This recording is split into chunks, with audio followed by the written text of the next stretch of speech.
உன் பொண்ணை உன்கிட்ட பிரிச்சு தீர்றேன். இனிமே உன் புள்ள உனக்கு இல்ல. சார்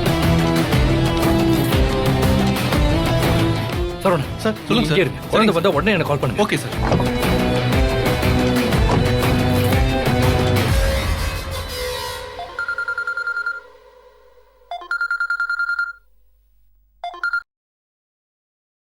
சொல்லு விஜய்.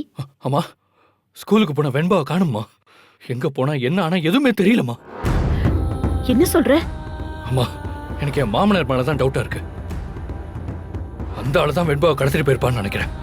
அம்மா நான் அவனை சும்மாவே விட மாட்டேன். இப்ப நான் அந்த ஆள் வீட்டுக்கு போறேன். நீங்களும் அங்க வந்திருக்கேன். இங்க பாரு, நீ ஒண்ணு கவலைப்படாத, நான் அங்க வரேன். நீ அதுக்குள்ள எந்த பிரச்சனையும் பண்ணிடாத, புரியுதா? என் பொண்ணு மட்டும் கிடைக்கல, அந்த ஆளுக்கு இருக்குமா? விஜய் விஜய்